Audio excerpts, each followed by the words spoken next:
Yang Amat Kulakerai. Terima kasih Datuk Pengerusi.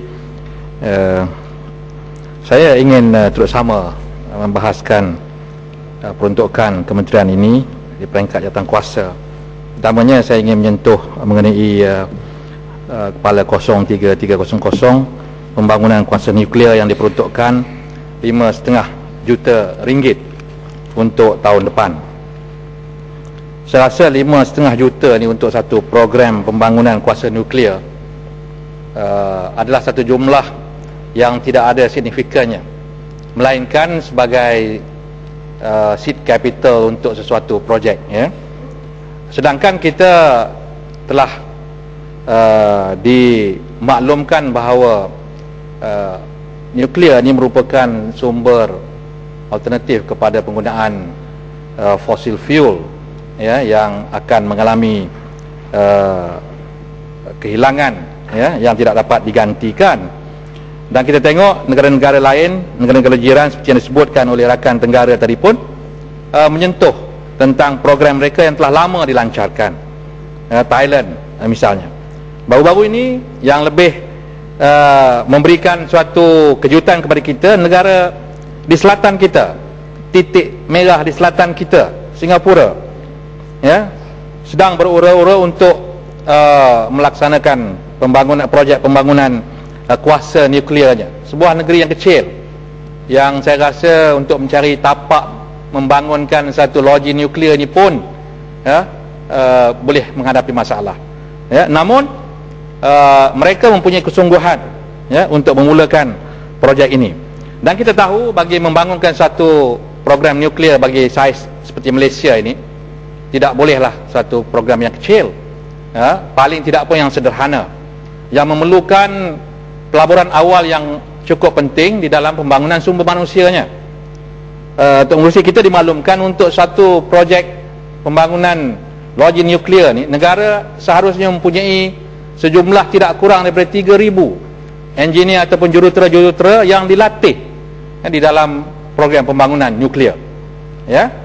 Soalan saya, apakah kita sudah mempunyai jumlah tersebut kalau kita serius untuk masuk ke era nuklear ini, ya. Kerana dengan peruntukan RM5.5 juta ni, saya tidak nampak kita boleh membangunkan 2-3 orang pun pakar, jurutera pakar dalam pembangunan nuklear ini.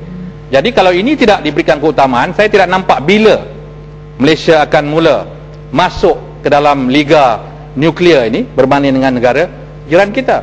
Saya rasa kalau kita bersikap untuk mengambil contohnya pakar daripada luar, ya, dari Korea misalnya, ya, ataupun Korea Utara mungkin, ya, untuk membantu dalam kita membangunkan program nuklear kita ini tidak akan memberikan suatu kesan jangka panjang yang baik kepada negara, ya. Sampai bila kita nak bergantung dengan teknologi asing dan juga bantuan negara asing.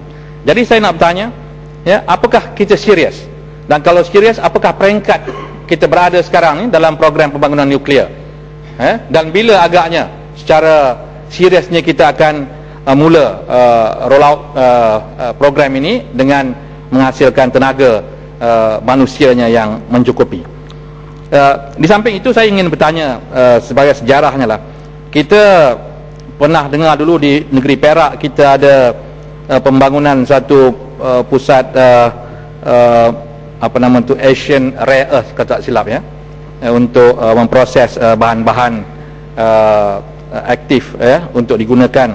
Dan kalau tak silap syarikat ini pun sudah menghentikan operasinya dan masih ada lagi sisa-sisa hasil daripada kilang ini masih ada lagi di Ipoh di Perak. Apakah kedudukannya dan apakah masa depannya bahan-bahan ini? Kerana dulu semasa Asian Rare Earth ini nak dibina, memang bantahan banyak kita lihat, berbagai contoh kesan radioaktif kepada penduduk dan juga haiwan-haiwan sekeliling pun ditunjukkan. Betul atau tidak itu kita boleh tengok balik dalam sejarahnya, ya. Cuma saya nak tanya, apakah yang sedang dilakukan terhadap saki-baki ataupun sisa-sisa hasil daripada pemurnian bahan radioaktif yang dibuat di syarikat Asian Rare Earth tersebut, dan berapa agaknya kita kerugian dalam program pembangunan tersebut.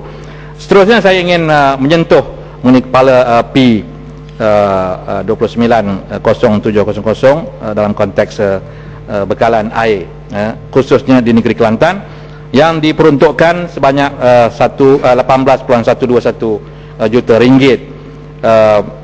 Saya rasa berbanding dengan negeri-negeri lain yang diperuntukkan sampai ada yang 100 juta lebih di negeri Sembilan, ya, 96 juta lebih di Pulau Pinang, ya.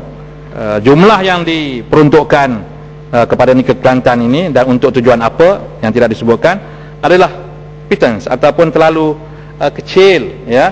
Memandangkan Kelantan merupakan sebuah negeri yang besar, penduduknya pun ramai, melebihi 1,5 juta, dan bekalan airnya pun masih lagi memerlukan suatu bantuan pusat untuk bukan sekadar membaik pulih, menggantikan paip-paip yang lama, ya, tetapi untuk menambah kawasan pembekalannya yang masih terhad, ya, dan terhadnya itu tidak sampaikan kawasan Kelantan Selatan, masih banyak yang tidak mendapat pelayanan bekalan air paip ini.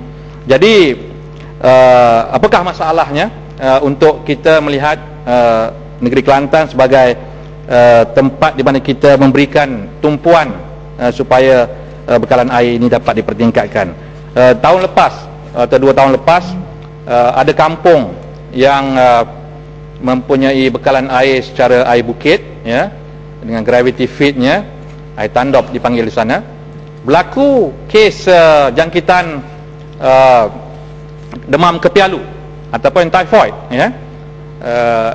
Hampir satu kampung itu terlibat dan hampir separuh daripada hospital Kuala Krai itu diisi oleh pesakit yang kena demam kepialu atau typhoid. Ini bukan satu perkara yang boleh dipandang ringan dan berpunca daripada sistem bekalan air yang tidak dapat dipertingkatkan. Saya sudah bangkitkan isu ini di dalam kementerian yang lain juga yang berkaitan dengan KESDA dan juga pembangunan luar bandar, tetapi saya nak menekankan bahawa perkara ini harus diambil oleh kementerian utama dalam pengendalian urusan air dan memberikan sokongan yang kuat kepada Kelantan untuk memperolehi bekalan air yang lebih selamat untuk mengurusi. Terima kasih.